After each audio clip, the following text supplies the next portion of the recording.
दोस्तों अब से कुछ महीनों पहले भारत की दिग्गज कंपनी टाटा एडवांस और फ्रांस की रफाल बनाने वाली कंपनी डसॉल्ट एविएशन के बीच एक इम्पोर्टेंट समझौता साइन किया जाता है। समझौता ये था कि हैदराबाद के अंदर एक बहुत ही एडवांस फैक्ट्री सेटअप की जाएगी जहां पर राफेल की फ्यूजलेज यानी कि राफेल फाइटर जेट की जो मेन बॉडी है इसको बनाने का काम किया जाएगा। और अब जब रक्षा मंत्रालय की तरफ से क्लियर सिग्नल्स मिलने शुरू हो चुके हैं कि जल्द ही राफेल का एक बड़ा ऑर्डर प्लेस किया जा सकता है, तब दोनों तरफ के अधिकारियों ने ये कहना शुरू कर दिया है कि इस बार अपकमिंग जितने भी राफेल्स होंगे वो सब मेड इन इंडिया होंगे।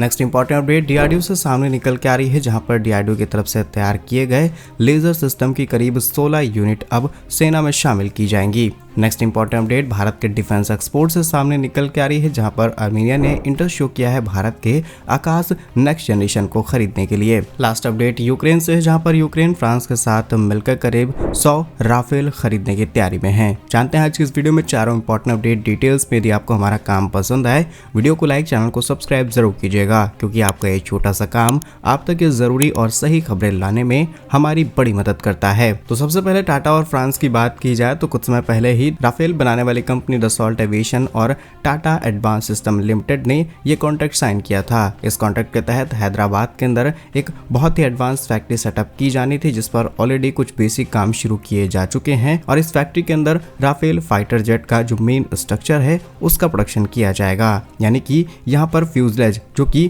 किसी भी फाइटर जेट का मेन हिस्सा है, मेन बॉडी है, उसको बनाने का काम किया जाएगा। बता दें आपको कि यहाँ पर जो उसके विंग्स और पीछे की पूंछ है इसे शामिल नहीं किया जाता है, लेकिन पूरा फाइटर जेट जिस बॉडी पर टिका होता है उसको बनाने का काम किया जाएगा। यह पहली बार है जब राफेल का इंपॉर्टेंट हिस्सा फ्रांस के बाहर किसी दूसरे देश के अंदर तैयार हो रहा है और ये भारत के मेक इन इंडिया अभियान के तहत जुड़ करके भारत में शुरू हुआ। ये भारत के लिए बड़ी बात है, क्योंकि जो हमारी लास्ट अपडेट है जहाँ पर 100 राफेल डायरेक्टली यूक्रेन को सप्लाई किए जाएंगे, उसमें की कई बॉडीज भारत से सप्लाई की जा सकती हैं। फिलहाल इस रिपोर्ट की डिटेल्स आपको बताएं तो हैदराबाद की इस प्लांट से 27-28 से प्रोडक्शन चालू हो जाएगा। हर महीने 2 फ्यूजलेस तैयार किए जाएंगे, यानी कि 2 फाइटर जेट की बॉडीज तैयार होंगी। इस फैक्ट्री में front section, central section, rear section समेत कई इंपॉर्टेंट हिस्से तैयार होंगे। इस प्रोडक्शन में भारत के अंदर हजारों नौकरी के अवसर पैदा करेगी और स्थानीय जो अर्थव्यवस्था है उसको भी बढ़ाने का मौका मिलेगा। इस पार्टनरशिप से भारत की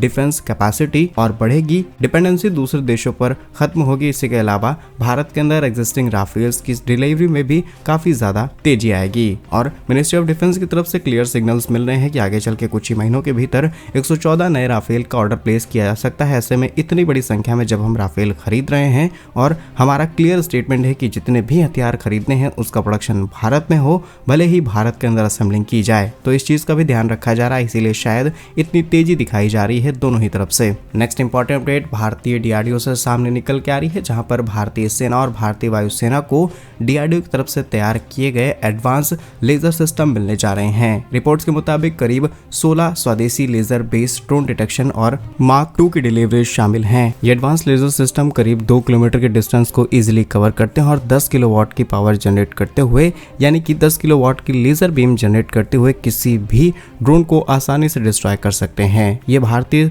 बॉर्डर सिक्योरिटीज के लिए और ड्रोन के खतरों से मुकाबला करने के लिए अब तक की सबसे बड़ी डेवलपमेंट है और सबसे बड़ी बात कि इसे भारत ने अपने देश में अपने लिए ही तैयार किया है। और लास्ट वीडियो में हमने आपको बताया था कि इसके बड़े ऑर्डर्स प्लेस किए जा सकते हैं जहां पर क्लियरेंस मिलना बाकी था, लेकिन इतनी जल्दी क्लियरेंस मिल जाएगा ये नहीं पता था और फाइनली लगभग 16 ऐसी यूनिट शामिल की जाएंगी। अगर हम इसके कुछ एडवांस फीचर्स आपको बताएं तो ड्रोन डिटेक्शन के लिए रडार और सेंसर्स का इस्तेमाल किया जाता है। इसके अंदर एआई भी इंटीग्रेट है और इसकी अच्छी बात यह है कि दुश्मन के किसी भी ड्रोन को आसानी से आइडेंटिफाई करता है, तब जाकर के उस पर हमला करता है। ड्रोन को नष्ट करने के लिए हार्ड लेजर शॉट और सॉफ्ट जैमिंग जैसी टेक्नोलॉजीज का भी इस्तेमाल इसी एक सिस्टम के अंदर किया जाता है। सबसे बड़ी बात कि ये पूरा सिस्टम एक मोबाइल और ग्राउंड बेस्ड मॉडल है, यानी कि जितने भी हमारे कॉम्प्लेक्स एरियाज हैं, फिर चाहे वो एयरफील्ड हो, सेंसिटिव एरियाज हो, वेदर कंडीशन किसी भी तरीके की हो, इसे आसानी से डिप्लॉय किया जा सकता है। अब अच्छी बात यह है कि जब हमने मार्क 1 तैयार किया था तब इसकी रेंज लगभग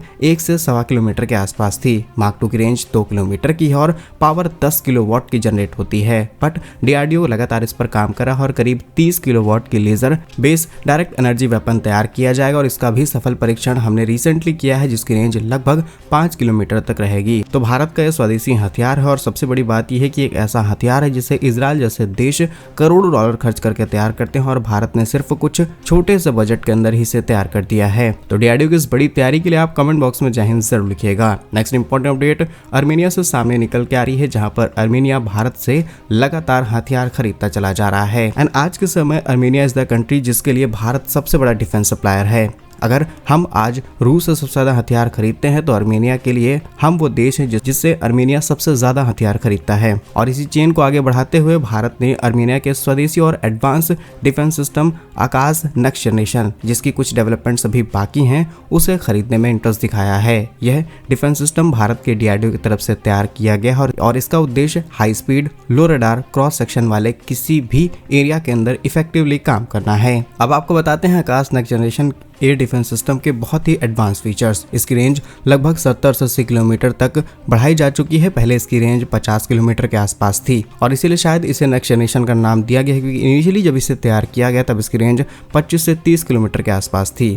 types medium range surface to air में मार करने वाले किसी भी मिसाइल, कम दूरी पर उड़ रहे किसी भी विमान, किसी भी ड्रोन को आसानी से पूरी तरीके से निष्क्रिय करने में पूरी तरीके से सक्षम है। इसकी स्पीड मैक 2.5 से लेकर के 3.5 तक की है, यानी कि कुछ ही सेकंड्स के अंदर ये किसी भी हथियार को चटपट खत्म कर सकता है। इसकी टेक्नोलॉजी ये है कि इसके अंदर dual pulse solid rocket motor, जो कि ट्रेडिशनल रैमजेट इंजन की तुलना में काफ़ी ज़्यादा हल्का है और इफेक्टिव बहुत ज़्यादा है। इसके अलावा इसके अंदर रडार और गाइडेंस की बात की जाए तो EESA मल्टीफंक्शन रडार और ऑप्टिकल प्रोक्सिमिटी फ्यूज के साथ इंटीग्रेट किया गया है, जो कि कम रडार क्रॉस सेक्शन वाले लक्ष्यों को आसानी से आइडेंटिफाई करता है। ये सिस्टम एक बार में करीब 10 लक्ष्यों पर हमला कर सकता है और 360 डिग्री कवरेज करता है। यह सिस्टम भी एक मोबाइल सिस्टम है, यानी कि रोड, रेल, एयर किसी भी तरीके से इसे कहीं पर भी डिप्लॉय किया जा सकता है। किसी भी तरीके की वेदर कंडीशन में ये आसानी से ऑपरेट होगा और अर्मेनिया जल्द ही इसके करोड़ों के ऑर्डर प्लेस कर सकता है, जिसे एक्सपोर्ट करते ही भारत के हाथ में एक और सक्सेस लग जाएगी। बिकॉज अर्मेनिया को जब हम चीजें एक्सपोर्ट कर देंगे तो और ग्लोबल कस्टमर्स हमारे पास आएंगे। और इस तरीके की डेवलपमेंट भारत के लिए पहली बार नहीं है, बल्कि ब्रह्मोस को हम सक्सेसफुली एक्सपोर्ट कर चुके हैं और मल्टीपल कंट्रीज जो कि भारत से ब्रह्मोस